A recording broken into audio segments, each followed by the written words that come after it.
It's Laura Eubanks of Design for Serenity with your succulent tip of the day, and we are winding up our weekend in Claremont, California with an E at the Gallops. And this you will recognize as an installation that went in about 6 months ago, and this is the first time we've seen it since install. And Pete has done a magnificent job of maintaining the garden. You see all of these little yellow flowers on the lava rock? These are gifts from the Palo Verde Desert Museum. Look at this magnificent specimen. The bumblebees are just buzzing. It is in full bloom, and this is a really great opportunity for all of you to see what I'm talking about when I say manage your expectations if you're going to plant succulents under trees. Now, the Desert Museum is one that I've used in my installations because it makes sense. The word desert is even in the name. It is drought tolerant. It provides some phenomenal shade here in a somewhat hostile 9B, 9A climate, and just is unparalleled with color. And when these little flowers turn brown, you won't see them on this Cali gold and this decomposed granite. But to satisfy the OCD that I have, honestly, I could spend all day just picking little yellow leaves out of the rock and never, ever, ever be happier. But it's not really so necessary. They're pretty and they're going to turn brown and you're not going to see them anyway.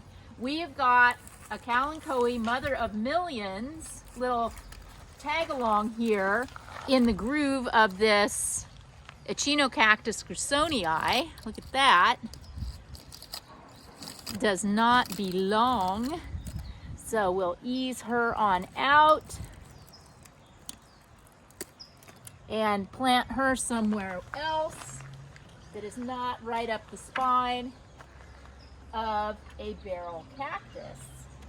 And then these little spent blooms can be removed if you so desire. It's not absolutely necessary, but I'm telling you, it's fun. It's fun to pull these guys out, and they'll let you know if they're not ready to go yet. They can be a little tough, like this one, just not quite wanting to, oh, there it goes. So you can have fun doing that. Pete has augmented his cactus garden. As you can see, he added more lava boulder and some more plants. I brought him this Pilosoceras azuris from my garden as a gift last time I came up. He's got a blue glow in here and some wonderful fish hook and barrel cactus. The Frequaria is in full flower, or leaf I should say. That makes me very, very happy because this plant can be quite sensitive to the cold, and they did get some up here. This garden is at about 500 feet lower elevation than our son's garden, so it doesn't get quite as cold here on this side of town. And his ray of light is agave attenuata ray of light. They did not suffer any frost damage at all. I heard from Pete and Mary at one point with the Pachypodium. They sent me a picture of it all naked and said, "What the heck is going on with this plant?" And I assured them that as soon as it warmed up, the plant would leaf out, and that's of course what it did. Many of the aloes are flowering and getting ready to bloom right now. They have a Kalanchoe luciae. Normally, you know, this is a monocarpic plant, and normally when mom blooms out, she's thrown off pups.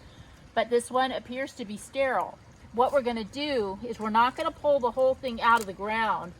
We're just gonna cut off the spent part, and we're gonna leave that go and see if she doesn't throw off some more life from beneath the cut, because that could absolutely happen. And in favor of wildlife, we are leaving the blossoms on the echeverias and the other flowering plants until they are absolutely spent, because the bees love them so much. The Crassula platyphylla right here is getting ready to go off, and it'll have really pretty pink flowers on it pretty soon. And these this garden has 3 aloe cameronii, and Pete knows that when they start to turn green, to dig them up, cut them off, and reset them. It's a great way to control the growth of the bush aloe too, to keep it from getting too big.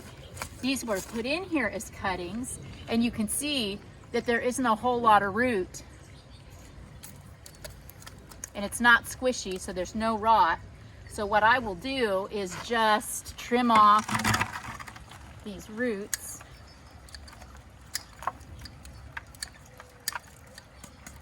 And that should offer just enough stress to get our cameronii to leaf out again. And then, you know, with your echeverias, this is a good time of year to go ahead and pull last year's growth and just clean up, you know, all the under leaves. Also really, really fun, and you'll be able to see when you do that all of the pups that your mother has thrown off over the winter and into the early spring. Very, very rewarding. Okay, I'm gonna put this cameronii back.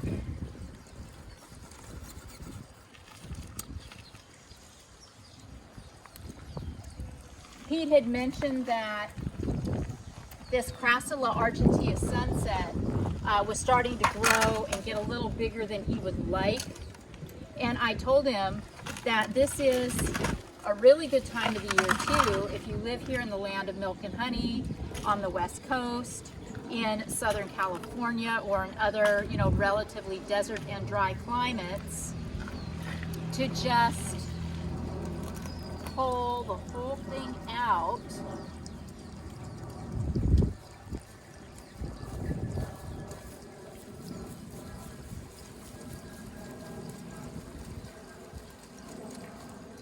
Shaking off as much soil as possible. And then we're going to crack it. There we go.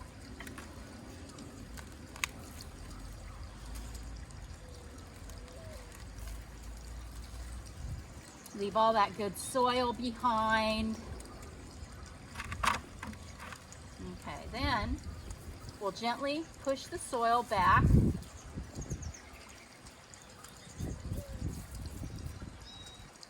And we'll take some nice pretty pieces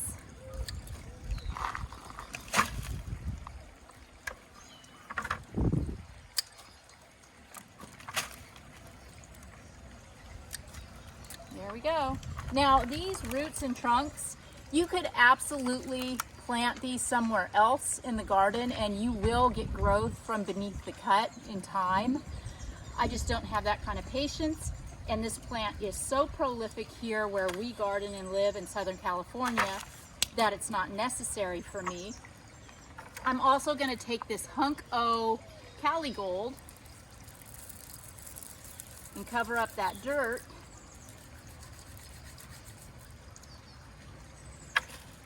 Then I will take my pieces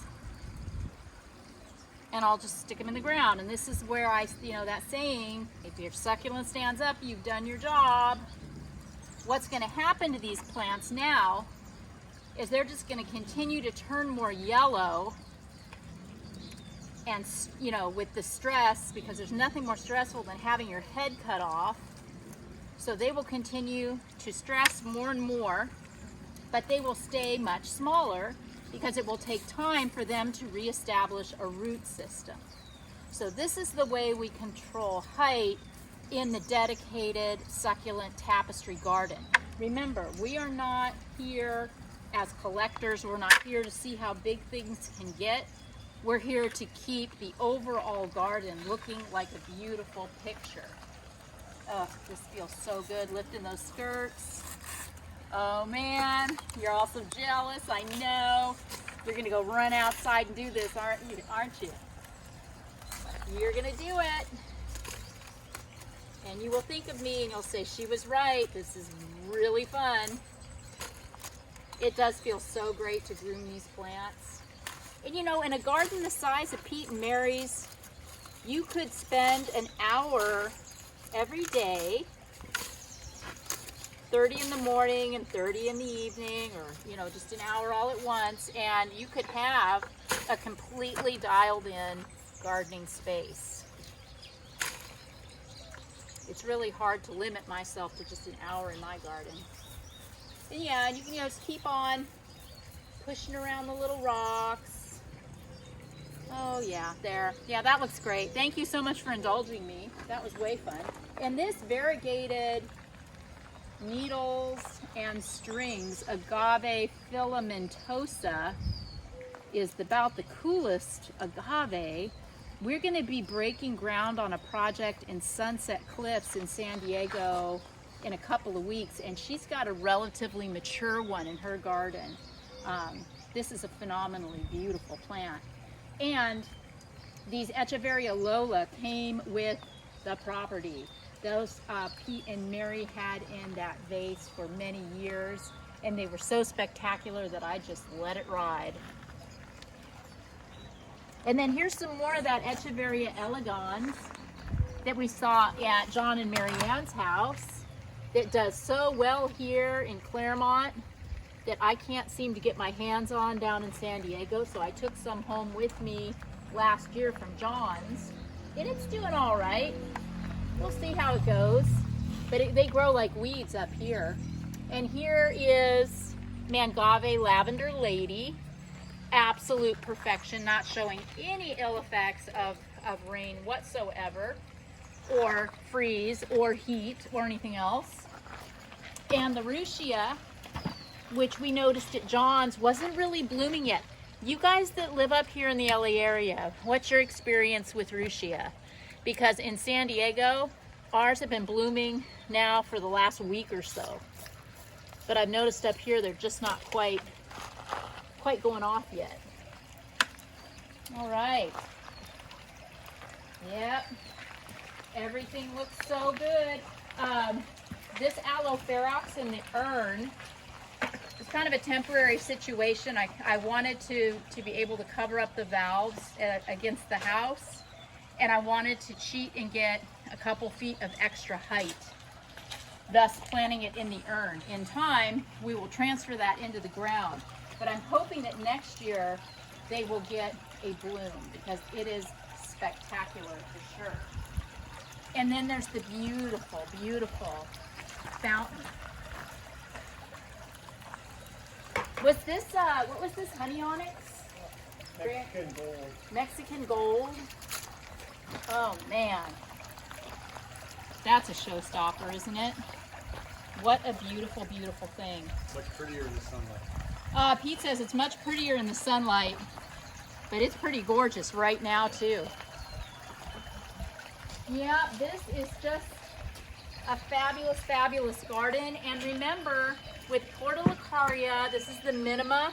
The way we prune this, if we're so inclined, is just like a ponytail, just like trimming hair. This is not one that we have to dig out and cut up the roots and reset. We can just trim the traditional way on this. We'll want to keep it laced so that we can see those beautiful rocks underneath it, because given her own way, this girl will take over the entire garden. Oh, look here. This Mangave's pupping. Looky there, Greg. We're having babies. That is super exciting. We'll have to watch and see what happens with that. How pretty. Good, good, good. You're not going to want to remove pups from the mother at this size. They're still too fragile. I would wait until they were 2 or 3 times that size. And you absolutely do not have to remove them ever if you don't want to. You can just continue to let the pups furl around the mother until the end of time. All right.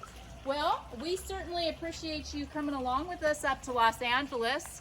We got to see John and Mary Ann's garden, do an arrangement with the succulent baby, come over and visit with Pete and Mary and see their beautiful 6-month-old garden in this palo verde in its absolute prime. What a spectacular, wonderful, gorgeous garden. Pete says that he spends hours out here enjoying it. So create some magic for yourself. This has been Laura of Design for Serenity, reporting from Claremont, California, with your succulent tip of the day. Bye, guys.